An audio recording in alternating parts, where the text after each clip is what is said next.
Tawa mereka menggelegar saat meminta seluruh gajiku. Kau cukup 1 juta untuk popok anakmu, cemooh ibu mertua. Aku diam, tersenyum tipis, lalu menyodorkan amplop tebal.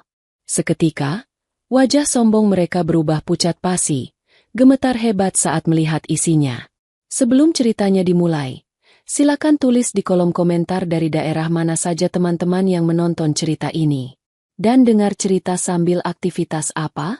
Nyapu, ngepel, tiduran, rebahan atau apa? Yuk kita simak ceritanya. Sari memandang pantulan dirinya di cermin besar yang tergantung di lobi kantor. Gurat kelelahan samar-samar terlihat di bawah matanya, namun tertutupi oleh bedak tipis dan lipstik warna nude yang memberinya kesan profesional. Sebagai seorang manajer pemasaran di sebuah perusahaan swasta yang cukup ternama, Sari terbiasa dengan tekanan. Target bulanan, klien yang rewel, hingga presentasi mendadak adalah makanan sehari-harinya. Namun, semua lelah itu selalu menguap begitu saja setiap kali ia membuka pintu rumah dan mendengar celoteh Riang Bima, putra sematawayangnya yang baru berusia 2 tahun. Kehidupan rumah tangga Sari sebenarnya bisa dibilang sangat nyaman, setidaknya dari segi finansial. Ia pandai mengatur uang. Sejak sebelum menikah, Sari sudah terbiasa menyisihkan pendapatannya untuk investasi dan tabungan darurat. Saat menikah dengan Bayu, Sari tidak pernah mempermasalahkan gaji suaminya yang jauh lebih kecil. Bayu adalah staf administrasi di sebuah kantor pemerintahan daerah.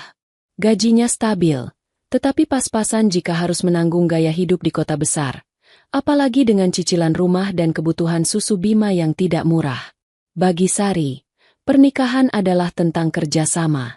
Ia yang menutupi kekurangan belanja bulanan, membayar tagihan listrik, air, dan kebutuhan pokok Bima. Sementara gaji Bayu biasanya digunakan untuk bensin, uang pegangan Bayu sendiri, dan sesekali mengajak mereka makan di luar. Sari tidak pernah mengeluh. Asalkan Bayu setia, sayang pada anak, dan mau membantu pekerjaan rumah tangga ringan, Sari sudah cukup bahagia. Sore itu, langit Jakarta terlihat mendung, seolah menahan beban air yang siap tumpah kapan saja. Sari sedang membereskan meja kerjanya ketika ponselnya bergetar. Nama, Mas Bayu, muncul di layar. Halo, Mas? Ada apa? Tumben telepon jam segini, aku sebentar lagi pulang kok. Sapa Sari sambil menjepit ponsel di antara telinga dan bahunya. Tangannya sibuk memasukkan laptop ke dalam tas. Di ujung telepon, suara Bayu terdengar ragu-ragu. Ada hening sejenak yang membuat perasaan Sari tiba-tiba tidak enak. Insting seorang istri seringkali tajam. Dek, itu Anu. Bayu tergagap. Ibu barusan telepon. Sari menghentikan gerakannya. Tubuhnya menegang. Telepon dari ibu mertua jarang sekali membawa kabar baik. Biasanya, telepon itu berisi keluhan tentang sakit pinggang yang ujung-ujungnya minta ditransfer uang obat, atau cerita tetangga yang baru beli kulkas baru yang merupakan kode keras agar dibelikan juga. Ibu bilang apa, Mas? Tanya Sari. Nadanya mulai datar. Ibu sama Mbak Rini. Rencananya besok mau ke sini. Mereka mau menginap, jawab Bayu cepat, seolah ingin segera membuang bola panas itu dari mulutnya. Sari menghela napas panjang, memijat pelipisnya yang mendadak berdenyut. Menginap? Berapa lama? Tumben sekali. Biasanya kan cuma mampir kalau ada acara nikahan saudara di Jakarta. Katanya sih kangen cucu. Dek, mau jenguk Bima. Mereka bilang, mungkin agak lama. Soalnya Mbak Rini juga lagi sumpek di kampung katanya. Kata, agak lama. Itu terngiang di telinga Sari seperti alarm bahaya. Sari tahu betul tabiat mertuanya dan kakak iparnya itu. Ibu mertua adalah tipe orang tua yang merasa bahwa anak laki-laki adalah aset investasi yang harus memberikan imbal hasil seumur hidup, tidak peduli anaknya sudah menikah atau belum. Sementara Mbak Rini, kakak perempuan Bayu, adalah janda tanpa anak yang gaya hidupnya jauh lebih besar daripada kemampuannya. Mbak Rini terkenal boros, suka pamer di media sosial, dan seringkali memanipulasi ibunya untuk meminta uang pada Bayu. Mas, kamu tahu kan kondisi rumah kita tidak terlalu besar? Kamar tamu itu sekarang kan kita pakai buat gudang mainan Bima dan tempat setrika. Kalau mereka menginap lama, Mau tidur di mana? Sari mencoba berargumen logis, menahan emosinya agar tidak meledak di telepon.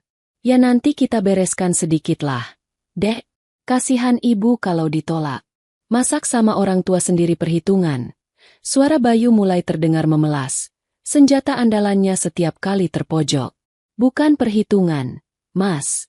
Tapi kamu tahu sendiri kebiasaan Mbak Rini. Terakhir kali dia menginap di sini 2 hari saja. Skincare mahalku habis dia pakai tanpa izin. Dan dia minta dibelikan baju ini itu. Sekarang keuangan kita lagi ketat karena bulan depan jatuh tempo asuransi Bima. Tegas Sari. Tolonglah, Dek. Cuma kali ini saja. Ibu sudah di jalan loh. Mereka naik travel. Besok pagi sampai. Aku nggak enak nolak. Takut ibu kualat nanti aku dikutuk jadi anak durhaka. Ujar Bayu dengan nada panik. Sari memejamkan mata. Selalu begitu. Bayu adalah pria yang baik. Tapi dia tidak punya tulang punggung jika berhadapan dengan ibunya. Dia terlalu takut dibilang anak durhaka sampai-sampai mengorbankan kenyamanan istri dan anaknya sendiri. Bayu tidak pernah bisa membuat batasan yang tegas. Ya sudah, kata Sari akhirnya. Menyerah karena nasi sudah menjadi bubur. Mereka sudah di jalan. Tapi aku minta satu hal, Mas. Kamu harus tegas soal uang. Jangan janjikan apa-apa sama ibu atau Mbak Rini tanpa diskusi sama aku. Ingat, tabungan kita itu untuk pendidikan Bima. Iya, janji. Makasih ya sayang, kamu memang istri terbaik. Bayu buru-buru menutup telepon sebelum Sari berubah pikiran. Sari menurunkan ponselnya dan menatap layar yang kini gelap. Hatinya gundah. Alasan, kangen cucu, terdengar sangat palsu di telinganya. Selama 2 tahun Bima lahir, ibu mertua jarang sekali bertanya kabar cucunya lewat video call kecuali ada maunya. Bahkan saat Bima sakit demam tinggi bulan lalu, ibu mertua hanya bilang, makanya jangan dimanja, anak laki itu harus kuat, tanpa ada niat menjenguk. Tiba-tiba firasat buruk menyelimuti hati Sari. Kedatangan mendadak ini pasti bukan sekadar kunjungan rindu. Ada motif ekonomi yang kuat di baliknya. Sari teringat gosip dari sepupu Bayu minggu lalu bahwa Mbak Rini sedang terlilit masalah keuangan karena gaya hidupnya yang hedon. Apakah mereka datang untuk meminta bantuan? Atau lebih parah, menumpang hidup? Sepanjang perjalanan pulang di dalam kereta yang sesak, pikiran Sari melayang. Ia membayangkan ketenangan rumahnya yang sebentar lagi akan sirna. Rumah yang ia tata dengan rapi, sistem keuangan yang ia jaga dengan disiplin, dan kedamaian kecil bersama Bima dan Bayu, semuanya kini terancam. Sari mengeratkan pegangannya pada gantungan kereta. Ia berjanji pada dirinya sendiri, ia tidak akan membiarkan siapapun, bahkan mertuanya sendiri, menghancurkan masa depan anaknya. Jika mereka datang membawa badai, Sari akan menjadi karang yang siap menghadapinya. Namun, Sari belum tahu, badai yang dibawa ibu mertua dan Mbak Rini kali ini jauh lebih besar dari sekadar skincare yang hilang atau permintaan uang jajan. Ini adalah badai keserakahan yang akan menguji batas kesabarannya sebagai seorang istri dan ibu. Pagi itu, suasana rumah yang biasanya hening dan damai berubah menjadi hiruk-pikuk seperti pasar.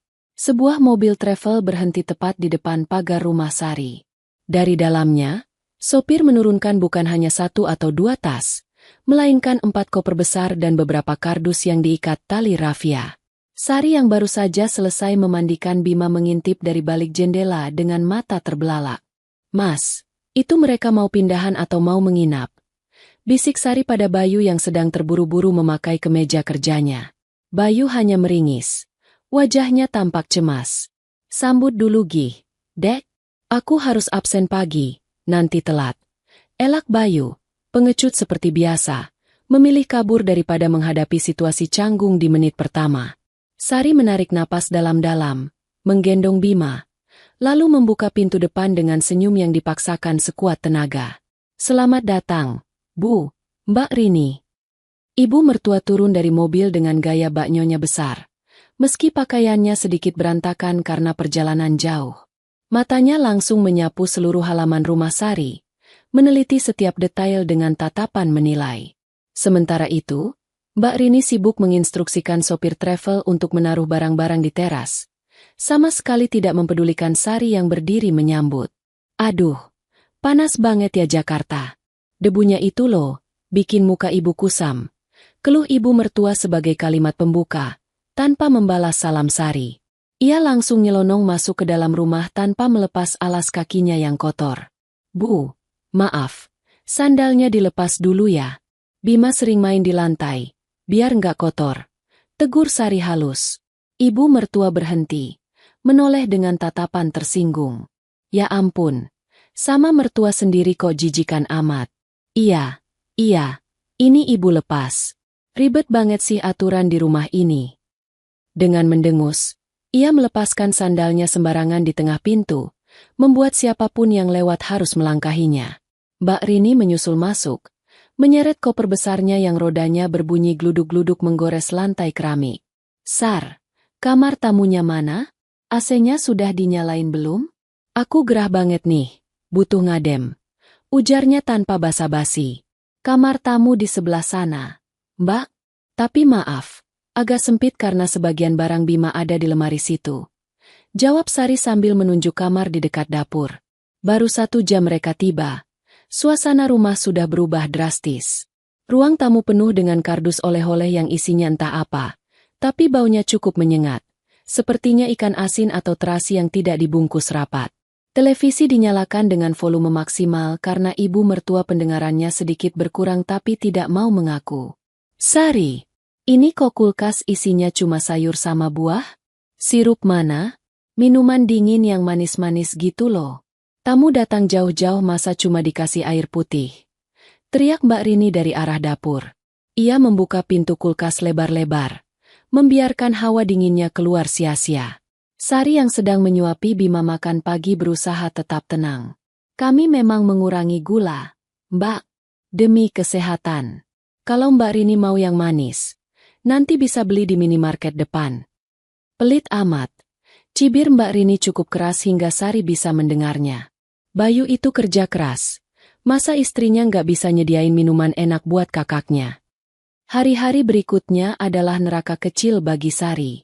Kehadiran mereka bukan sekadar menumpang tidur, tapi perlahan mulai menginvasi dan mencoba mengambil alih kendali rumah. Mereka mulai mengkritik cara Sari mengurus anak. Saat Bima menangis karena tidak mau tidur siang, ibu mertua langsung menyambar. Ini pasti karena ibunya sibuk kerja terus, jadi anaknya kurang kasih sayang.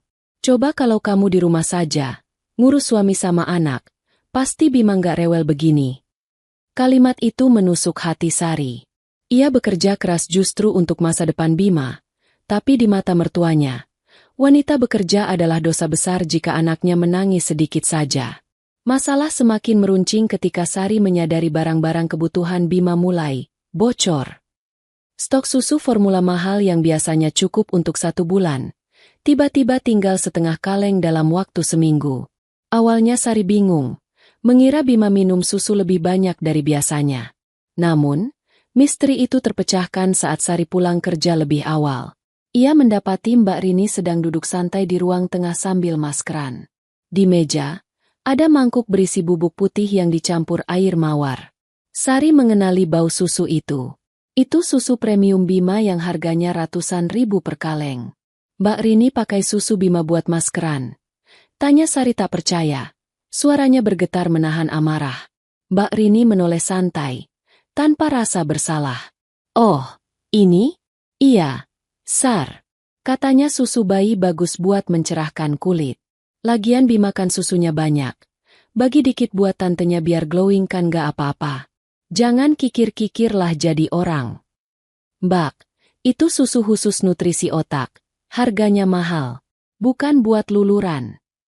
Sari tak habis pikir dengan jalan pikiran iparnya. Halah, mahal apanya? Bayu kan gajinya ada.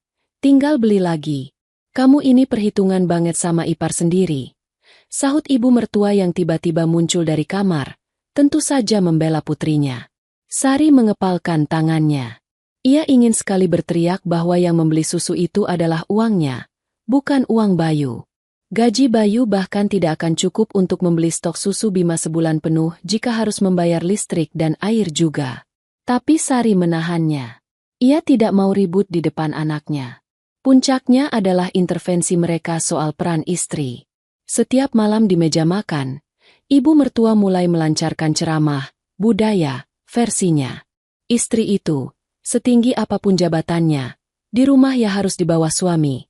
Ucap ibu mertua sambil mengunyah ayam goreng yang dibeli Sari. Gaji istri itu harusnya diserahkan ke suami buat dikelola, atau setidaknya buat bantu keluarga suami. Kan surga istri ada pada suami, dan surga suami ada pada ibunya. Jadi, uang menantu ya harusnya bisa dinikmati mertua juga. Sari hanya diam, mengaduk nasinya yang terasa hambar. Bayu, yang duduk di sebelahnya, hanya menunduk menekuri piringnya, tidak berani mengangkat wajah, apalagi membela istrinya. Sikap diam Bayu inilah yang paling menyakitkan bagi Sari. Suaminya seolah membiarkan ibunya menginjak-injak harga diri Sari di rumahnya sendiri. Mbak Rini menimpali dengan semangat. Bener, Bu. Temanku itu, suaminya kerja biasa aja, tapi istrinya sukses. Istrinya tuh royal banget sama mertua.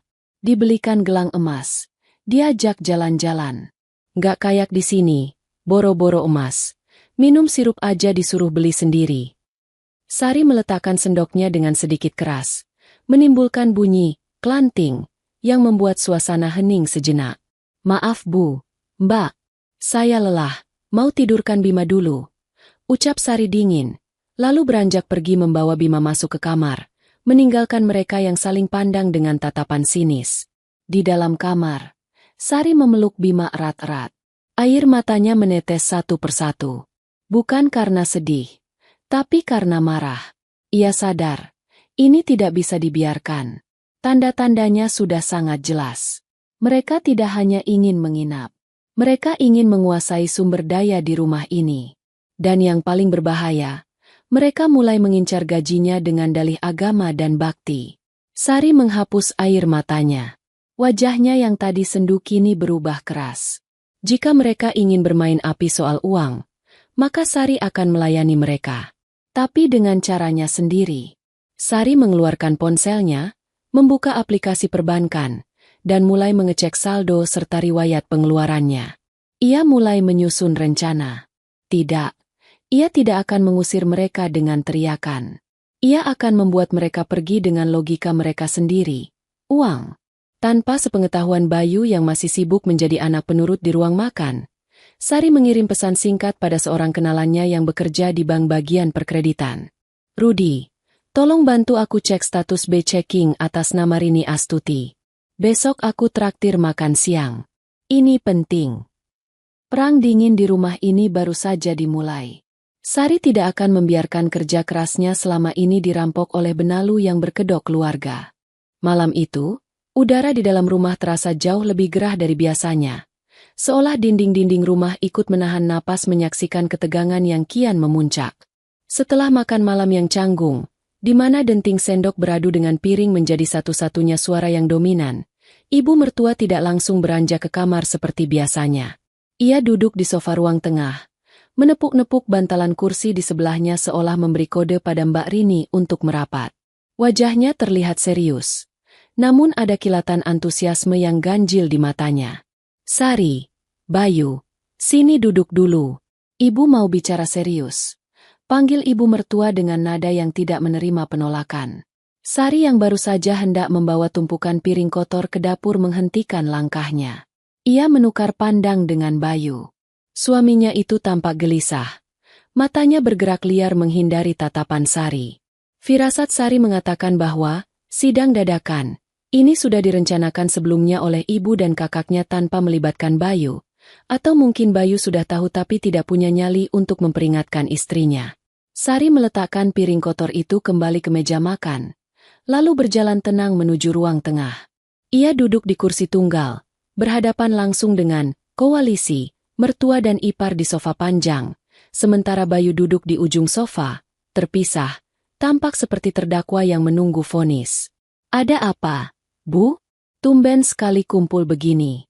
Bima sudah jam tidurnya. Saya tidak bisa lama-lama.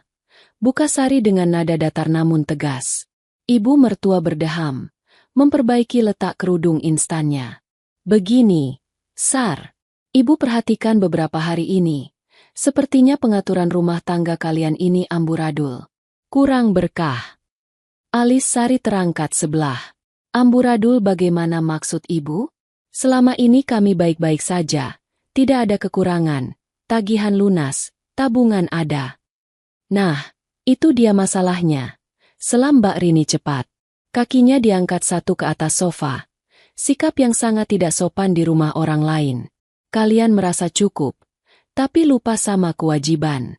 Bayu itu anak laki-laki. Surganya masih di telapak kaki ibunya. Rezeki suami itu harus mengalir ke ibunya dulu, baru ke istri. Kalau tidak, nanti rezekinya seret. Sari menahan napas. Ia sudah sering mendengar dalil yang dipelintir semacam ini. Mas Bayu setiap bulan kirim uang ke ibu, kan? Saya tidak pernah melarang. Bahkan saat kami butuh uang untuk vaksin Bima pun, jatah ibu tetap dikirim utuh. Itu kan cuma sisa-sisa, potong ibu mertua dengan suara meninggi. Masa ibu cuma dikasih jatah sekadar buat beli beras sama lauk sederhana di kampung? Sementara kamu di sini hidup enak, kerja kantoran, gaji besar, beli skincare, beli baju bagus. Itu tidak adil namanya. Sari menatap Bayu, meminta pembelaan. Namun Bayu hanya menunduk sambil memilin ujung kemejanya. Pemandangan itu membuat hati Sari perih. Jadi maksud ibu bagaimana? Tanya Sari langsung ke inti persoalan. Ibu mertua tersenyum lebar, senyum yang tidak mencapai matanya. Ia menegakkan punggungnya, merasa di atas angin. Mulai bulan ini, gaji Sari biar ibu yang pegang. Semuanya. Ruangan itu hening seketika. Sari merasa telinganya berdengung, seolah baru saja mendengar lelucon paling buruk sepanjang hidupnya. Maaf, Bu, saya tidak salah dengar. Tidak, telingamu masih normal, sahut Mbak Rini sinis. Ibu yang akan atur keuangan rumah tangga ini, lanjut ibu mertua dengan percaya diri. Bayu kan kepala keluarga, tapi karena Bayu anak ibu dan dia sepertinya terlalu lembek sama kamu, jadi ibu yang ambil alih. Gaji Bayu, gaji kamu, semua setor ke ibu tiap tanggal gajian. Nanti ibu yang bagi-bagi pos pengeluarannya. Biar adil. Biar Bayu juga bisa berbakti maksimal sama ibu dan kakaknya yang lagi susah. Darah Sari mendidih, naik hingga ke ubun-ubun. Jantungnya berpacu cepat karena marah. Ini bukan lagi soal meminta bantuan. Ini perampokan di siang bolong. Bu. Suara Sari bergetar menahan emosi. Gaji saya adalah hasil keringat saya. Saya bekerja dari pagi sampai malam, meninggalkan anak saya, demi masa depan Bima. Uang itu hak saya dan anak saya. Mas Bayu pun tidak pernah saya izinkan pegang gaji saya sepenuhnya. Apalagi ibu. Loh, kok membantah? Mata ibu mertua melotot. Istri yang baik itu menurut. Harta istri itu kalau dipakai buat keluarga suami jadi sedekah. Pahalanya besar. Kamu nggak mau masuk surga. Surga tidak didapat dengan cara memeras menantu. Bu, balas Sari tajam. Jaga mulutmu. Bentak Mbak Rini. Ibu cuma mau bantu atur biar nggak boros. Kamu itu boros. Beli popok mahal, susu mahal. Padahal dulu Bayu kecil dikasih air tajin juga hidup sampai gede. Sari menarik napas panjang, berusaha mengembalikan logikanya. Kebutuhan Bima itu banyak. Mbak, susu, popok, asuransi kesehatan, dana pendidikan. Gaji Mas Bayu saja tidak cukup untuk menutup itu semua. Kalau gaji saya diambil ibu, anak saya makan apa? Saat itulah kalimat pemicu itu keluar. Kalimat yang akan selalu diingat Sari dan menjadi bensin yang membakar habis rasa hormatnya pada kedua wanita di depannya. Ibu mertua tertawa kecil. Suara tawanya terdengar meremehkan. Ia mengibaskan tangannya di udara seolah mengusir lalat. Halah, kebutuhan apa sih anak kecil itu? Paling cuma nyusu sama kencing. Sini gajimu. Nanti dari total uang yang kumpul, kamu ibu kasih jatah 1 juta rupiah per bulan. Itu cukup kok. 1 juta itu sudah banyak kalau kamu pinter aturnya. Cukup buat beli popok curah di pasar sama jajan bakso sesekali kalau kamu lagi pengen. Mbak Rini ikut terkekeh. Suara tawanya melengking menyakitkan telinga. Iya tuh, 1 juta itu di kampung sudah bisa buat makan sekeluarga 2 minggu. Kamu aja yang gaya hidupnya ketinggian. Makanya, serahkan gajimu biar kami yang ajarin cara hidup prihatin. Sari terpaku. 1 juta? Untuk hidup sebulan di Jakarta dengan balita? Biaya listrik rumah ini saja sudah setengah dari angka itu. Belum transportasi Sari ke kantor. Belum makan sehari-hari. Mereka benar-benar tidak punya otak atau memang sengaja ingin mematikan Sari pelan-pelan? Sari menatap Bayu sekali lagi. Mas, kamu diam saja? Kamu dengar ibu bilang 1 juta cukup? Kamu tahu kan bayar Daicar Bima saja berapa? Bayu mengangkat wajahnya sedikit. Wajahnya pucat dan penuh keringat dingin. Ia menatap ibunya dengan takut-takut. Bu, 1 juta kayaknya kurang deh. Bu, susu Bima kan. Diam kamu Bayu, bentak ibu mertua. Kamu itu jangan mau disetir istri terus. Istrimu ini harus diajarin susah biar nggak besar kepala. Pokoknya keputusan ibu bulat. Mulai gajian besok lusa, semua transfer ke rekening ibu. Kalau tidak, jangan panggil aku ibumu lagi. Biar saja ibu pulang kampung, mati kelaparan di sana. Biar kamu jadi anak durhaka seumur hidup. Ancaman, anak durhaka. Itu ampuh membungkam Bayu seketika. Ia kembali menunduk. Bahunya merosot kalah. Sari memandang mereka bertiga bergantian. Ibu mertua yang tamak, kakak ipar yang dengki, dan suami yang pengecut. Malam itu, di ruang tengah yang pengap, sesuatu di dalam diri Sari berubah. Rasa hormat dan kesabarannya telah patah, digantikan oleh tekad dingin yang jauh lebih berbahaya daripada amarah yang meledak-ledak. Baik, ucap Sari pelan, hampir berbisik. Senyum kemenangan merekah di wajah ibu mertua dan Mbak Rini. Mereka mengira Sari sudah takluk. Mereka tidak tahu. Baik, yang diucapkan Sari bukanlah tanda persetujuan, melainkan tanda dimulainya sebuah perang. Sari tidak membanting pintu saat masuk ke kamar. Ia menutupnya dengan sangat pelan, seolah tidak terjadi apa-apa. Namun, di balik ketenangannya itu, badai sedang berkecamuk. Ia berjalan menuju tempat tidur di mana Bima sedang tertidur pulas dengan posisi telentang. Tangannya terbuka lebar seakan siap memeluk dunia. Sari mengelus rambut halus putranya, merasakan detak jantung kecil yang teratur itu. Pemandangan itulah yang menjadi jangkar bagi kewarasannya saat ini. Bayu masuk ke kamar 10 menit kemudian. Langkahnya ragu-ragu. Ia tahu istrinya sedang marah besar. Tapi ia tidak menyangka akan disambut dengan kebisuan yang membekukan. Sari sedang duduk di meja rias, membersihkan wajahnya dengan kapas. Gerakannya metodis dan tenang. Dek! Panggil Bayu pelan. Ia duduk di tepi ranjang, tidak berani mendekat ke arah meja rias. Maafin ibu ya. Ibu memang begitu orangnya. Keras. Tapi maksudnya baik kok. Mungkin beliau cuma ingin merasa dihargai. Sari tidak menjawab.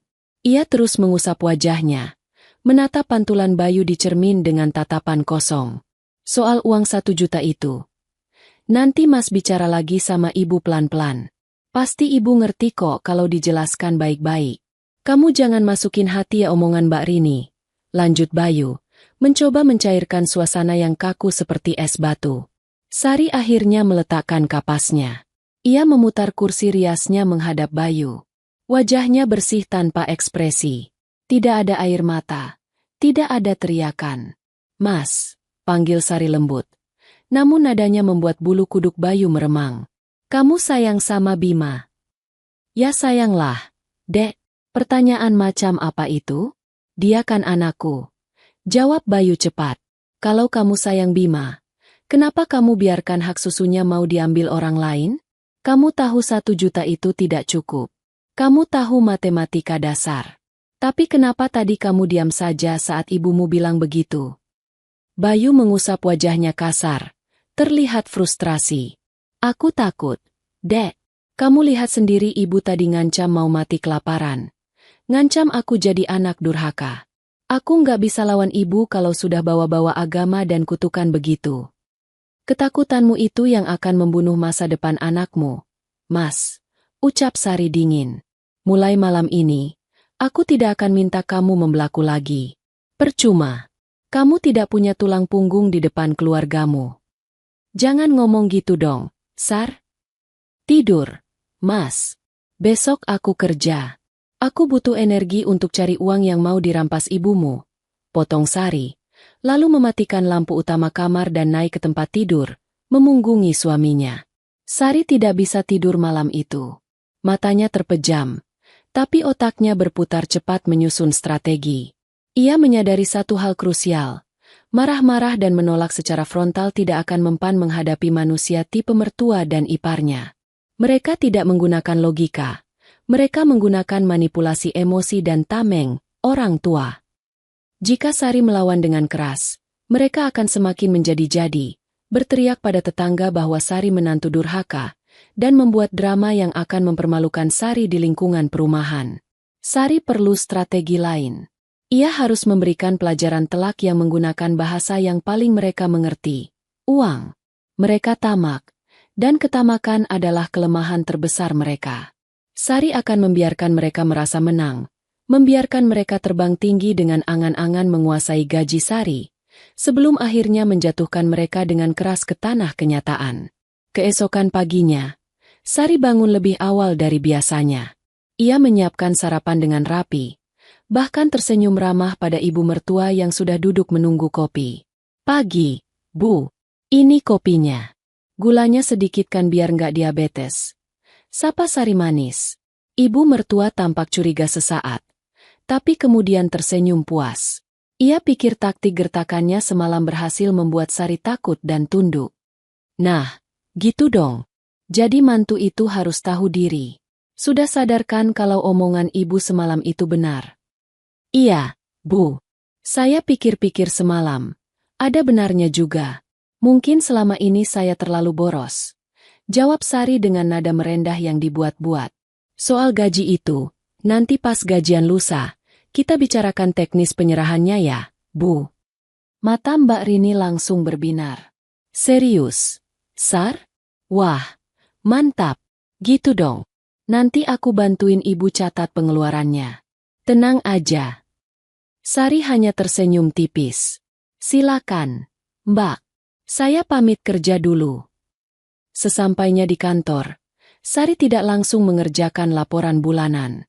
Ia mengunci pintu ruangannya dan mulai melakukan panggilan telepon penting. Halo, Rudi? Ini Sari. Masih ingat janji makan siang kita? Aku butuh bantuanmu sekarang, nggak bisa nunggu nanti siang. Ucap Sari pada teman lamanya yang bekerja di bank. Kenapa, Sar? Suaramu serius amat. Jawab Rudi di seberang sana. Tolong tarik data lengkap soal hutang-hutang Mbak Rini. Aku tahu dia punya pinjaman di bankmu, tapi aku curiga dia juga punya tunggakan di tempat lain yang terhubung dengan sistem BI checking. Aku butuh printout-nya yang rapi, lengkap dengan jumlah bunga dan denda keterlambatan. Waduh, ini data rahasia nasabah, Sar. Tapi, karena ini Rini Astuti yang alamat KTP-nya masih nebeng di rumah mertuamu yang dulu itu. Dan kamu yang sering bayarin bunga dia diam-diam. Oklah, aku bantu carikan data validnya. Buat apa sih? Buat hadiah, kejutan, jawab Sari singkat. Setelah menutup telepon dengan Rudi, Sari menghubungi pengacaranya, Pak Haryo, yang dulu mengurus surat warisan orang tua Sari. Pak Haryo, saya butuh sertifikat rumah saya yang asli, yang selama ini Bapak simpan di brankas kantor Bapak. Saya mau ambil hari ini. Dan tolong buatkan draft surat pernyataan pemutusan tanggungan finansial. Nanti saya kirim detail poin-poinnya lewat email.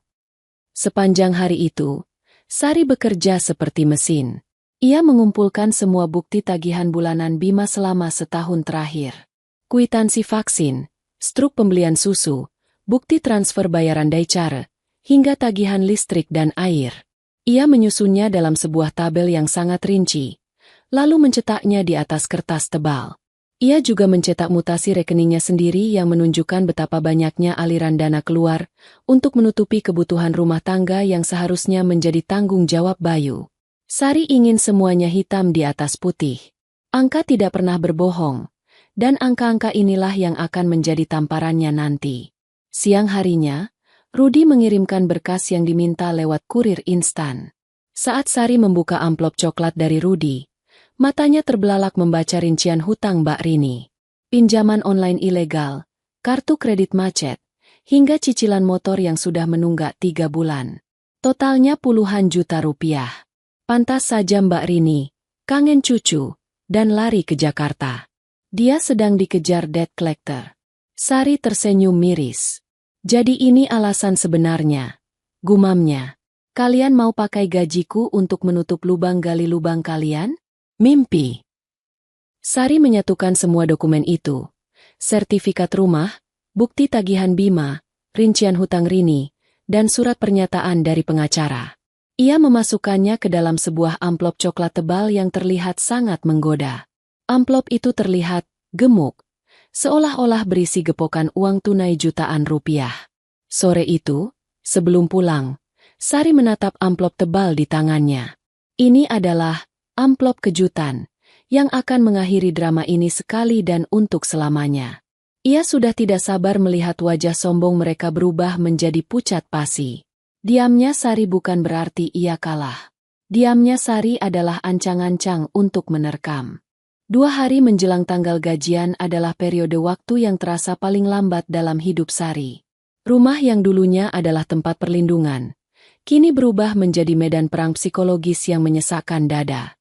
Sejak sidang dadakan, malam itu, di mana Sari dengan terpaksa mengiyakan permintaan ibu mertua untuk menyerahkan gajinya, sikap mertua dan iparnya berubah menjadi kombinasi aneh antara penguasa yang sombong dan pengawas penjara yang kejam. Setiap pagi, teror itu dimulai bahkan sebelum matahari benar-benar terbit. Ibu mertua seolah memiliki alarm internal yang dibangunkan oleh keinginan untuk mengontrol. Saat Sari sedang sibuk di dapur menyiapkan sarapan dan bekal Bima, ibu mertua akan berdiri di ambang pintu, bersedekap dengan wajah yang ditekuk. Jangan masak yang mahal-mahal, Sar. Telur dadar saja cukup. Ingat, mulai bulan ini kita harus hemat. Uangmu itu nanti mau ibu atur buat keperluan yang lebih penting daripada sekadar makan enak. Sindir ibu mertua sambil mengawasi tangan Sari yang sedang memotong sosis. Sari hanya mengangguk pelan, berusaha menulikan telinganya. Iya, Bu. Ini sosis sisa stok kemarin kok. Halah, alasan. Kamu itu memang dasarnya boros. Timpal Mbak Rini yang baru bangun tidur, menyeret kakinya ke dapur dengan rambut masih acak-acakan dan bau bantal. Ia langsung membuka kulkas, mengambil 1 kotak susu cair dingin milik Bima, dan meminumnya langsung dari kemasan tanpa permisi. Mbak, itu susu Bima. Tegur Sari refleks. Mbak Rini melepaskan sedotan dari bibirnya, menatap Sari dengan mata melotot. Kenapa? Pelit lagi. Kan besok kamu gajian. Tinggal beli lagi. Lagian, nanti kan ibu yang pegang uangnya. Jadi aku minta sama ibu, bukan sama kamu. Kalimat itu, ibu yang pegang uangnya, menjadi mantra ajaib yang diulang-ulang setiap jam di rumah itu. Mereka seolah sedang menikmati euforia kemenangan sebelum perang benar-benar berakhir. Bagi mereka, kepatuhan Sari malam itu adalah tanda bahwa benteng pertahanan Sari sudah runtuh total. Mereka tidak tahu, itu hanyalah taktik, kuda Troya, yang sedang dimainkan Sari. Tekanan tidak hanya datang dalam bentuk komentar pedas, tapi juga gangguan fisik yang disengaja. Mbak Rini mulai bersikap seolah ia adalah nyonya rumah yang sesungguhnya.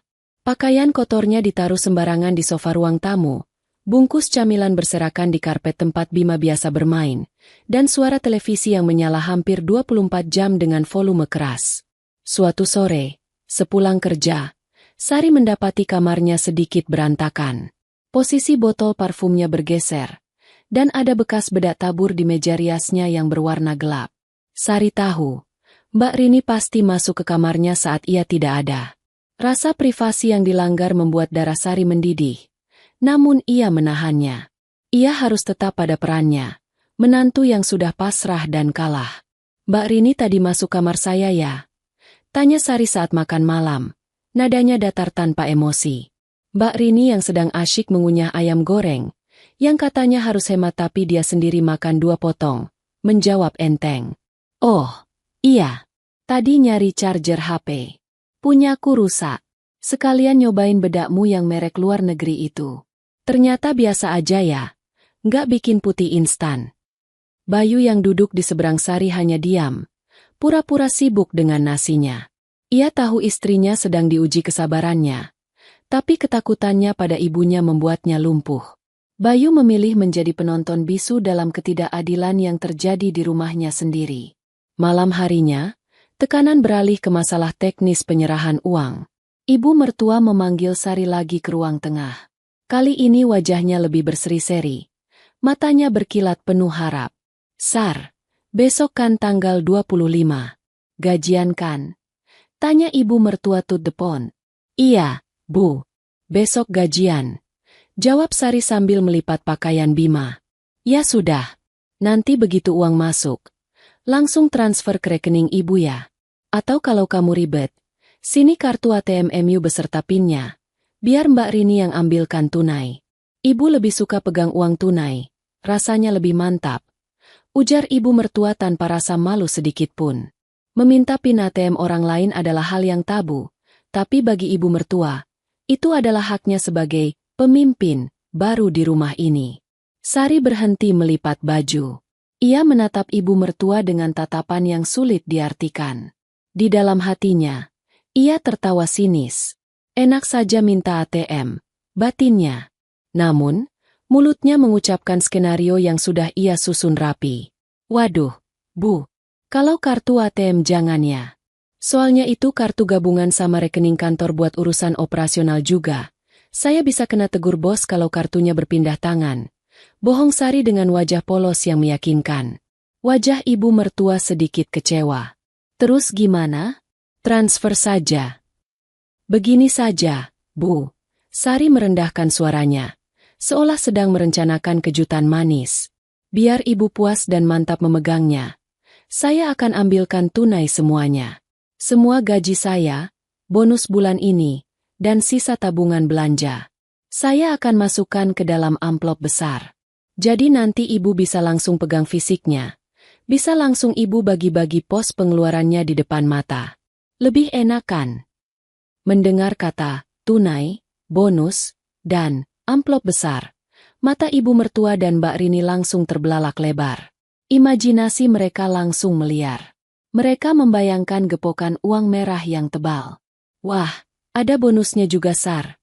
Tanya Mbak Rini antusias. Tubuhnya condong ke depan. Ada, Mbak. Lumayan bulan ini target tim tercapai. Jawab Sari. Padahal, bonus itu sudah cair bulan lalu dan sudah masuk ke tabungan pendidikan Bima. Bagus, bagus. Ibu mertua menepuk tangannya kegirangan. Nah, itu baru menantu berbakti. Ya sudah, Ibu setuju. Kamu bawa tunai saja dalam amplop. Nanti kita hitung bareng-bareng. Duh, Ibu jadi nggak sabar. Sejak percakapan itu, sikap mereka sedikit melunak. Bukan menjadi baik, tapi lebih kepada sikap manis yang dibuat-buat karena tahu sebentar lagi akan mendapatkan uang kaget. Mereka mulai membuat daftar belanja. Tanpa sengaja, Sari mendengar percakapan mereka di kamar tamu yang pintunya sedikit terbuka. Bu, nanti kalau uang Sari sudah di tangan, aku minta 5 juta ya. Mau lunasin, itu, dulu, biar nggak ditelepon terus sama orangnya. Sisanya mau aku pakai beli gelang model baru yang dipakai si Tati tetangga sebelah. Panas aku lihat dia pamer terus. Bisik Mbak Rini. Iya, tenang saja. 5 juta itu kecil. Gaji Sari itu kan besar. Ibu tahu standar gaji manajer di Jakarta. Nanti ibu juga mau beli gamis set Syari yang mahal itu. Sisanya baru kita kasih 1 juta buat Sari belanja dapur. Biar dia mikir gimana caranya cukup. Jawab ibu mertua sambil terkekeh. Mendengar itu, Sari yang sedang berdiri di balik dinding hanya tersenyum dingin. Tangan kanannya meremas amplop coklat kosong yang baru saja ia beli di toko buku sepulang kerja tadi. Silakan bermimpi selagi bisa, gumam Sari pelan. Karena besok, kalian akan bangun dalam mimpi buruk. Malam itu, Sari tidur dengan nyenyak untuk pertama kalinya sejak kedatangan mereka.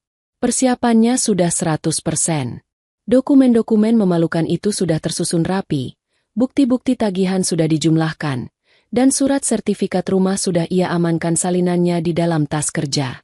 Besok adalah hari eksekusi. Sari tidak sabar melihat wajah-wajah serakah itu runtuh. Ia akan memainkan peran ini sampai detik terakhir, memberikan mereka harapan setinggi langit, sebelum menghempaskannya ke dasar jurang.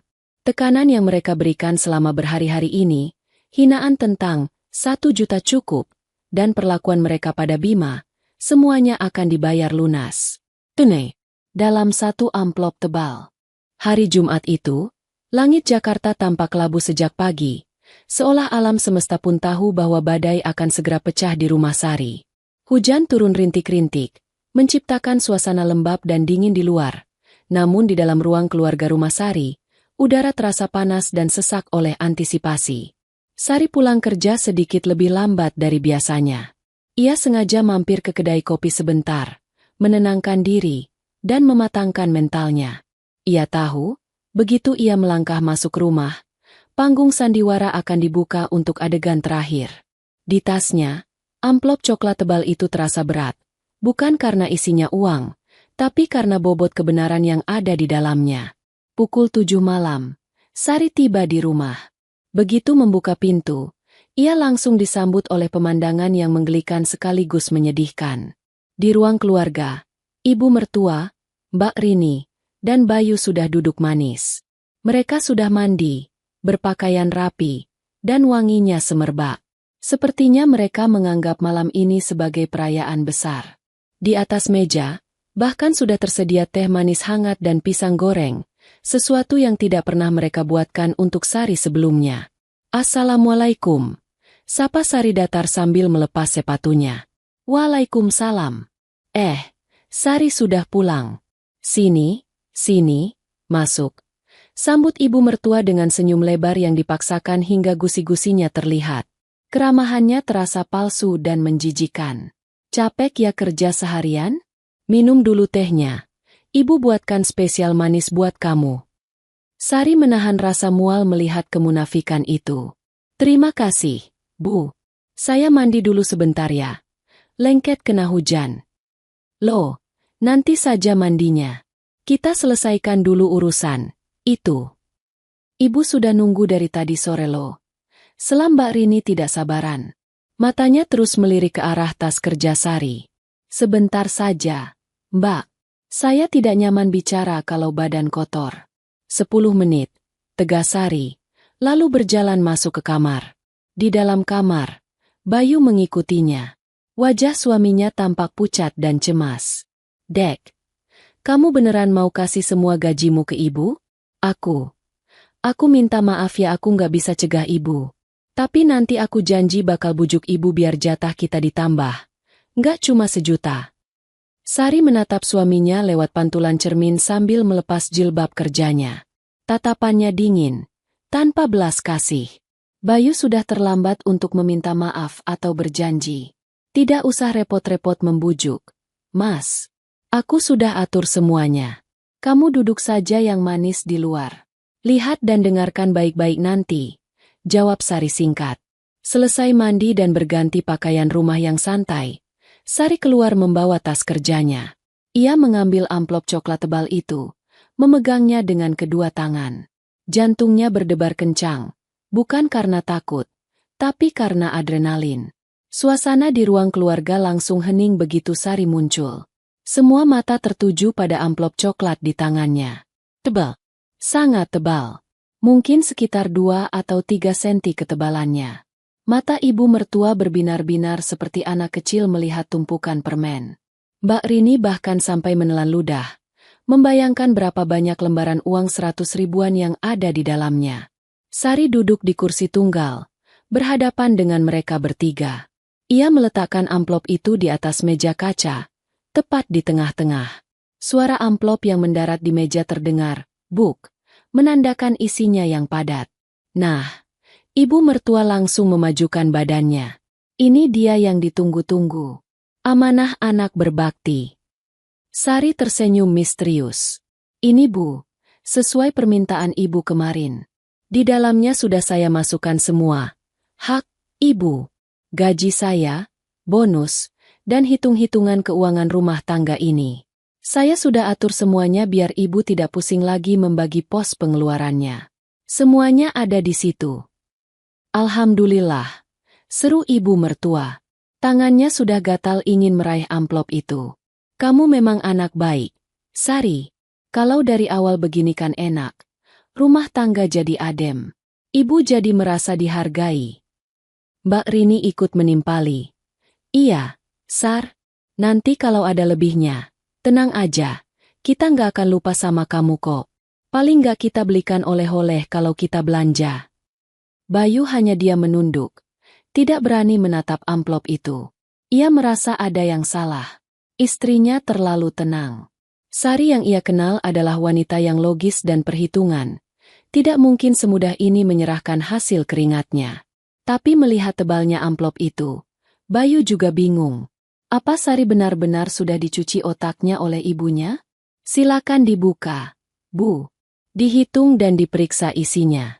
Biar transparan dan tidak ada dusta di antara kita. Ucap Sari sambil menyandarkan punggungnya ke kursi, melipat tangan di dada. Sikap tubuhnya santai, seolah sedang menonton pertunjukan teater. Tanpa menunggu dua kali, ibu mertua menyambar amplop itu dengan kasar. Nah gitu dong. Jadi mantu harus nurut. Sini ibu cek. Tangan keriput ibu mertua dengan cepat merobek segel amplop. Mbak Rini mendekatkan wajahnya. Siap melihat gepokan uang merah dan biru. Ibu mertua memasukkan tangannya ke dalam amplop. Berharap meraba tekstur kertas uang yang khas. Namun, keningnya berkerut. Yang ia tarik keluar bukanlah uang tunai. Melainkan tumpukan kertas HVS yang distaples rapi. Beberapa lembar fotokopi sertifikat, dan deretan kwitansi yang dijilid klip. Keheningan yang mencekam menyelimuti ruangan itu. Suara hujan di luar tiba-tiba terdengar sangat keras. Apa ini? Tanya ibu mertua. Suaranya bergetar karena bingung dan kecewa. Ia membolak-balik tumpukan kertas itu, mencari selipan uang yang mungkin tersembunyi. Tapi nihil. Tidak ada selembar pun uang rupiah di sana. Loh, uangnya mana? Kok isinya kertas stok? Teriak Mbak Rini, merebut kertas-kertas itu dari tangan ibunya. Sari masih tersenyum, tapi kali ini senyumnya berubah menjadi seringai tajam. Loh, bukannya ibu mau mengatur keuangan? Itu adalah data keuangan yang harus ibu atur. Silakan dibaca lembar pertamanya, Bu. Ibu mertua dengan tangan gemetar membaca lembar paling atas. Judulnya tertulis besar dan tebal. Rincian biaya hidup bulanan cucu ibu, Bima. Di bawahnya tertera tabel rapi. Susu formula premium, 4 kaleng bulan Rp1.800.000. Popok, 3 bal bulan Rp450.000. Vaksin dokter anak, rata-rata Rp500.000. Daicarets edukasi, Rp1.500.000. Asuransi kesehatan anak, Rp750.000. Total kebutuhan anak saja, Rp5 juta. 5 juta. Ibu mertua membaca angka itu dengan napas tercekat. Matanya melotot menatap Sari. Apa-apaan ini? Mahal sekali. Ini pasti kamu ngarang. Itu semua ada buktinya di halaman belakang, Bu. Kwitansi resmi, struk belanja. Tidak ada yang dikarang. Itu fakta. Jawab Sari tenang. Ibu bilang 1 juta cukup untuk Bima? Matematika dari mana yang ibu pakai? Dengan uang 1 juta yang ibu tawarkan, cucu ibu akan berhenti minum susu, berhenti sekolah, dan tidak punya asuransi kalau sakit. Ibu mau tanggung jawab kalau Bima kenapa-napa. Tapi. Ibu mertua gagap. Wajahnya mulai memerah karena malu dan marah. Baca lembar selanjutnya. Mbak Rini. Perintah Sari dingin. Mbak Rini, yang sedari tadi memegang lembar kedua, wajahnya sudah pucat pasi seperti mayat. Lembar itu berjudul, Daftar Hutang Pihak Ketiga yang dibebankan ke alamat ini. Di sana tertera daftar lengkap pinjaman online atas nama Rini Astuti, tagihan kartu kredit yang macet, lengkap dengan total bunga yang membengkak hingga puluhan juta rupiah. Bagaimana kamu bisa dapat ini? Cicit Mbak Rini. Suaranya hilang ditelan ketakutan. Saya punya koneksi, Mbak. Dunia perbankan itu sempit. jawab Sari. Jadi selama ini Mbak Rini dan Ibu datang ke sini bukan karena kangen Bima, kan? Tapi karena dikejar debt collector? Dan kalian berencana memakai gaji saya untuk menutup hutang judi gaya hidup Mbak Rini. Bayu yang sedari tadi diam, kini mengangkat wajahnya. Ia merebut kertas dari tangan kakaknya. Matanya membelalak melihat jumlah hutang kakaknya. Mbak, ini beneran? Kamu hutang sebanyak ini buat apa? Tas, sepatu. Diam kamu Bayu, bentak ibu mertua. Mencoba membela diri meski posisinya sudah terpojok. Sari, kamu ini lancang sekali. Maksudmu apa kasih sampah-sampah ini ke ibu? Mana uangnya? Ibu tidak butuh kertas-kertas ini. Sari berdiri perlahan. Aura dominasinya kini memenuhi ruangan, membuat ibu mertua yang biasanya garang kini terlihat kerdil. Itu bukan sampah, Bu. Itu realita. Realita bahwa gaji Mas Bayu yang pas-pasan itu tidak akan pernah cukup membiayai gaya hidup kalian. Realita bahwa selama ini sayalah yang menopang rumah ini. Suara Sari meninggi, tegas dan berwibawa. Sari menunjuk lembar terakhir yang masih ada di meja. Dan itu, silakan lihat. Itu fotokopi sertifikat rumah ini. Bacalah nama pemiliknya. Ibu mertua dengan tangan gemetar mengambil lembar terakhir. Matanya menyipit membaca tulisan di sana. Pemilik, Sari Andriani. Rumah ini. Desis ibu mertua. Ya, rumah ini milik saya. 100%. Saya beli dengan uang warisan orang tua saya dan tabungan saya sendiri sebelum menikah dengan Mas Bayu.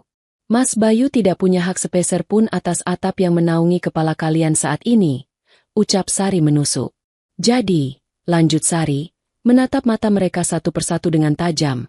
Kalian datang ke rumah saya, makan makanan saya, tidur di kamar saya, lalu dengan sombongnya mau merampas gaji saya dan memberi saya nafkah 1 juta di rumah saya sendiri. Sari tertawa kecil, tawa yang kering dan menakutkan. Kalian salah memilih lawan. Malam itu, di ruang keluarga yang tegang, topeng-topeng mereka telah hancur. Tidak ada lagi wajah sok kuasa. Yang ada hanya wajah-wajah pucat pasi, gemetar, dan ketakutan karena sadar bahwa mereka baru saja menggali kuburan mereka sendiri. Amplop tebal itu bukan berisi uang, tapi berisi vonis kehancuran harga diri mereka. Suasana di ruang keluarga rumah Sari malam itu seakan membeku. Suara hujan yang mengguyur genting di luar sana tidak mampu meredam ketegangan yang meledak di dalam ruangan. Tumpukan kertas yang kini berserakan di atas meja kaca bukan sekadar dokumen biasa. Itu adalah bom waktu yang baru saja diledakkan Sari tepat di wajah ibu mertua dan kakak iparnya. Wajah ibu mertua yang tadinya merah padam karena marah, kini perlahan memudar warnanya menjadi kelabu. Tangannya yang keriput gemetar hebat saat memegang fotokopi sertifikat rumah. Ia membaca ulang nama yang tertera di sana berkali-kali. Berharap matanya salah lihat atau berharap itu hanya salah ketik. Namun, tinta hitam di atas kertas putih itu sangat jelas dan tegas. Sari Andriani. Tidak ada nama Bayu di sana. Tidak ada 1% pun hak keluarga Bayu di atas tanah tempat kaki sombongnya berpijak saat ini. Ini tidak mungkin, gumam ibu mertua dengan suara serak. Seolah pasokan udara di tenggorokannya tercekik. Bayu bilang rumah ini kalian beli bersama. Bayu bilang dia yang bayar cicilannya. Sari menatap mertuanya dengan sorot mata yang dingin dan menusuk. Ia melipat kedua tangannya di dada. Postur tubuhnya menunjukkan dominasi mutlak. Mas Bayu memang suka menjaga perasaan ibu agar ibu bangga punya anak laki-laki yang sukses. Tapi faktanya, Mas Bayu hanya menumpang di sini, Bu. Gaji Mas Bayu habis untuk operasional dia sendiri dan kiriman bulanan ke ibu. Cicilan rumah? Nol. Listrik? Nol. Bahkan paku di dinding untuk menggantung foto ibu itu. Saya yang beli. Bayu yang duduk di sudut sofa semakin menundukkan kepalanya dalam-dalam. Ia tidak berani menatap ibunya. Kebohongan kecil yang ia pelihara demi menjaga gengsi di depan keluarganya kini menjadi bumerang yang menghancurkan harga dirinya sendiri. Sementara itu, di sisi lain meja, Mbak Rini tampak seperti orang yang baru saja melihat hantu. Ia tidak peduli dengan sertifikat rumah. Fokusnya terpaku pada lembaran daftar hutang yang dibongkar Sari. Lembar demi lembar ia balik, dan setiap halaman menampilkan dosa finansialnya yang selama ini ia sembunyikan rapat-rapat. 20 juta di aplikasi pinjol A, 15 juta di kartu kredit bank B, tunggakan cicilan motor 3 bulan. Sari menyebutkan angka-angka itu dengan nada datar seperti sedang membacakan menu makanan. Mbak Rini pikir saya tidak tahu? Selama setahun terakhir, setiap kali ada orang tak dikenal menelepon ke nomor rumah lama atau meneror Mas Bayu, sayalah yang diam-diam membereskannya. Saya bayar tagihan itu sedikit demi sedikit supaya nama baik keluarga ini tidak hancur. Tapi ternyata, kebaikan saya dianggap kebodohan. Mbak Rini mengangkat wajahnya. Air mata mulai menggenang di pelupuk matanya yang dimakiap tebal. Bukan air mata penyesalan, melainkan air mata ketakutan. Sari, tolong. Sar, jangan bilang siapa-siapa. Kalau suamiku yang di kampung tahu, aku bisa dicerai. Tolonglah, kita kan saudara. Sari tertawa pendek, tawa yang kering tanpa emosi. Saudara? 5 menit yang lalu Mbak Rini bilang saya pelit. Mbak Rini bilang 1 juta cukup untuk anak saya. Sekarang minta tolong atas nama persaudaraan. Sari kemudian mengambil 1 lembar kertas lagi dari dalam amplop yang belum sempat mereka sentuh. Ia meletakkannya di hadapan mereka. Itu adalah surat yang ia ketik sendiri dengan format formal, lengkap dengan meterai 10.000 yang sudah ia tanda tangani. Apalagi ini? Tanya ibu mertua dengan suara lemas. Energinya sudah habis terkuras oleh syok yang bertubi-tubi. Itu adalah surat pernyataan pemutusan bantuan finansial, jawab Sari tegas. Isinya sederhana, Bu. Mulai detik ini, jam ini, saya, Sari Andriani, menyatakan berhenti menanggung biaya hidup siapapun selain anak saya, Bima. Saya berhenti membayar tunggakan hutang Mbak Rini. Saya berhenti mengirim uang tambahan untuk ibu di luar kemampuan gaji Mas Bayu. Dan yang paling penting, saya tidak akan menyerahkan 1 rupiah pun gaji saya kepada ibu. Ibu mertua membaca surat itu dengan tangan gemetar. Di sana tertulis jelas bahwa segala fasilitas yang selama ini mereka nikmati, pulsa, paket data, baju lebaran, hingga renovasi rumah di kampung tahun lalu, semuanya berasal dari dompet Sari, bukan Bayu. Jadi, uang renovasi dapur ibu tahun lalu itu uang kamu? Tanya ibu mertua terbata-bata. Uang bonus akhir tahun saya, Bu. Mas Bayu tidak punya uang sebanyak itu. Jawab Sari. Saya memberikannya atas nama Mas Bayu supaya ibu senang. Supaya ibu tidak meremehkan anak ibu sendiri. Tapi balasan ibu apa? Ibu datang ke sini, mau merampas gaji saya, dan menyuruh saya memberi makan cucu ibu dengan uang 1 juta? Di mana hati nurani ibu? Pertanyaan itu menggantung di udara, menghantam ulu hati ibu mertua dengan keras. Ia terdiam 1000 bahasa. Rasa malu yang luar biasa mulai merayap naik ke wajahnya. Selama ini ia menyombongkan diri di hadapan tetangga kampung bahwa anaknya sukses di Jakarta, bahwa menantunya tunduk padanya. Ternyata, ia hanyalah benalu yang hidup dari belas kasihan menantu yang ia hina. Mbak Rini tiba-tiba bersimpuh di kaki Sari, memegang ujung celana kulot Sari. Sar, tolong Sar, bayarin dulu hutangku yang jatuh tempo besok. Bunganya gila-gilaan. Sar, aku janji bakal ganti. Aku janji bakal pulang kampung besok juga. Tapi tolong lunasi yang 5 juta itu dulu. Sari menatap iparnya dengan tatapan jijik. Ia menarik kakinya perlahan, melepaskan pegangan tangan Rini. Tidak, Mbak. Saya sudah selesai menjadi sapi perah. Uang 5 juta yang Mbak minta itu adalah jatah susu dan sekolah Bima. Saya tidak akan mengorbankan masa depan anak saya demi menutup gaya hidup Mbak yang tidak tahu diri. Silakan Mbak jual tas-tas branded KW Mbak itu. Atau minta tolong ibu yang katanya surganya anak laki-laki. Sari beralih menatap ibu mertua yang kini duduk terkulai lemas di sofa. Wajah angku itu sudah hilang tak berbekas. Ibu bilang tadi mau pegang gaji saya, kan? Ibu bilang mau atur keuangan? Nah, sekarang silakan ibu atur hutang anak perempuan ibu ini. Silakan ibu atur gaji Mas Bayu yang tinggal sisa 2 juta setelah dipotong ongkos kerjanya. Cukupkan uang segitu untuk bayar hutang Mbak Rini dan gaya hidup ibu? Cukup. Ibu mertua tidak menjawab. Ia hanya bisa memalingkan wajah, menyembunyikan air matanya yang mulai jatuh. Ia sadar, ia telah kalah telak. Ia datang dengan niat merampok, tapi justru ia yang ditelanjangi aibnya. Bayu akhirnya berdiri. Ia berjalan mendekati ibunya dan kakaknya. Wajahnya campuran antara marah, malu, dan kecewa. Bu, Mbak. Suara Bayu bergetar. Aku kecewa sama kalian. Aku sudah berusaha jadi anak yang baik, tapi kalian malah mau menghancurkan rumah tanggaku. Kalian bohong soal kangen cucu. Kalian cuma mau uang Sari. Kalian bikin aku malu sebagai suami. Bayu, ibu. Ibu mertua mencoba membela diri, tapi suaranya tercekat. Sudah, Bu, potong Bayu. Kalian lihat sendiri kan? Rumah ini punya Sari. Uang yang kita makan punya Sari. Aku nggak punya hak apa-apa buat nahan kalian di sini kalau Sari sudah marah. Sari menarik napas panjang, menetralkan detak jantungnya yang masih memburu. Klimaks malam ini berjalan sesuai rencananya. Bahkan lebih menyakitkan bagi mereka daripada yang ia duga.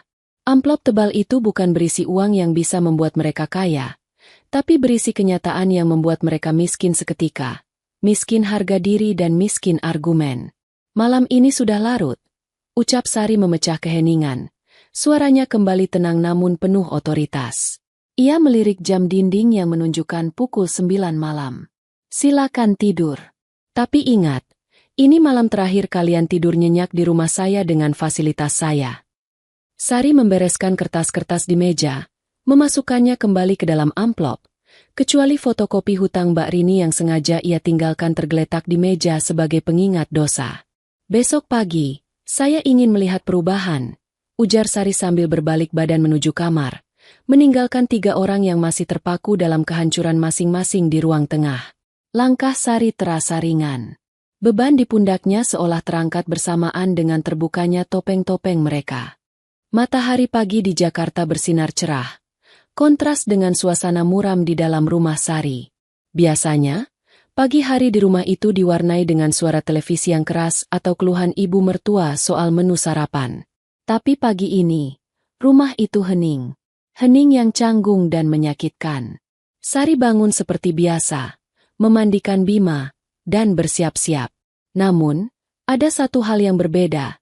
Ia tidak memasak sarapan. Meja makan yang biasanya penuh dengan tudung saji, kini kosong melompong. Hanya ada teko air putih dan gelas-gelas kosong. Dapur bersih, kompor dingin. Sari dengan sengaja tidak menyalakan api kehidupan di dapur itu untuk orang-orang yang tidak menghargainya. Saat Sari keluar dari kamar dengan pakaian kerja yang rapi sambil menggendong Bima yang wangi bedak bayi, ia melihat ibu mertua dan Mbak Rini sudah duduk di ruang tamu. Koper-koper mereka sudah tertumpuk di dekat pintu. Wajah mereka sembab, mata bengkak, menandakan mereka tidak tidur semalaman. Tidak ada lagi make-up tebal di wajah Mbak Rini, dan tidak ada lagi dagu yang diangkat tinggi oleh ibu mertua. Mereka tampak kuyu, layu seperti tanaman yang dicabut dari akarnya. Bayu duduk di kursi terpisah, sudah mengenakan kemeja kerjanya, namun dasinya belum terpasang rapi. Ia menatap istri dan anaknya dengan tatapan memohon maaf. Mau kemana koper-koper ini? Tanya Sari basa-basi, meski ia tahu jawabannya. Ia mendudukkan Bima di kursi makan bayinya dan memberinya biskuit. Ibu mertua menunduk, meremas tangannya sendiri. Suaranya terdengar lirih, jauh berbeda dari suara lantang yang kemarin memintanya menyerahkan gaji. Kami mau pulang. Sar, balik ke kampung. Oh, begitu, respon Sari singkat, tanpa nada menahan sedikit pun. Baguslah kalau begitu. Kebetulan hari ini saya panggil tukang AC untuk bersihkan kamar tamu, jadi memang harus dikosongkan. Jawaban Sari yang dingin membuat hati ibu mertua semakin menciut. Dulu, setiap kali ia mau pulang kampung, Sari akan sibuk membungkuskan oleh-oleh, menyelipkan amplop berisi uang saku, dan memesankan tiket travel yang paling nyaman. Tapi kali ini, Sari hanya berdiri diam, menatap mereka dengan tatapan seorang ratu yang sedang mengusir pengemis yang tidak tahu diri. Sar, panggil Mbak Rini pelan, matanya melirik ke arah tas tangan Sari, berharap ada keajaiban terakhir berupa uang pesangon. Kami pulang naik bis ekonomi saja. Uang kami pas-pasan. Itu adalah kode keras minta uang saku. Sari tersenyum tipis. Ia merogoh tasnya. Mata Mbak Rini dan ibu mertua berbinar sekejap, berharap Sari luluh. Namun, Sari hanya mengeluarkan ponselnya. Hati-hati di jalannya. Saya pesankan taksi online sampai terminal saja. Bayarnya pakai saldo aplikasi saya. Jadi kalian tidak usah bayar taksinya. Itu bantuan terakhir saya. Ucap Sari sambil mengetik di layar ponselnya. Harapan mereka hancur berkeping-keping. Hanya taksi sampai terminal.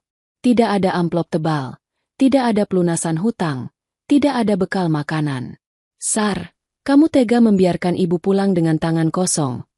Tanya ibu mertua akhirnya. Air matanya menetes. Ibu ini orang tua. Sar, masa kamu tidak kasih pegangan buat ibu di jalan? Sari menghentikan gerakan jarinya di layar ponsel. Ia menatap mertuanya lurus-lurus. Bu, ucap Sari tegas. Selama bertahun-tahun saya memberi ibu dengan tangan penuh. Tapi ibu tidak pernah merasa cukup. Ibu malah mau memotong tangan yang memberi ibu makan. Amplop kosong kemarin adalah cerminan hati saya yang sudah ibu kuras habis. Uang saya adalah untuk anak saya. Jika ibu butuh uang, mintalah pada anak ibu sendiri. Mas Bayu ada di situ. Sari menunjuk Bayu. Bayu merogoh dompetnya, mengeluarkan 3 lembar uang 100 ribuan, sisa uang pegangannya sampai akhir bulan. Ini, Bu, cuma ini yang Bayu punya. Cukup buat beli makan di jalan. Kata Bayu menyerahkan uang itu dengan tangan gemetar. Ibu mertua menatap 3 lembar uang itu dengan tatapan nanar. Dulu, ia bisa pulang membawa jutaan rupiah dari Sari. Sekarang, hanya 300 ribu. Inilah harga yang harus dibayar untuk keserakahannya. Karma itu nyata. Dan ia datang dengan sangat cepat. Suara klakson mobil terdengar dari depan pagar. Taksi online pesanan Sari sudah datang. Mobil sudah datang, kata Sari. Silakan. Tanpa banyak bicara lagi, Mbak Rini menyeret koper-kopernya dengan susah payah.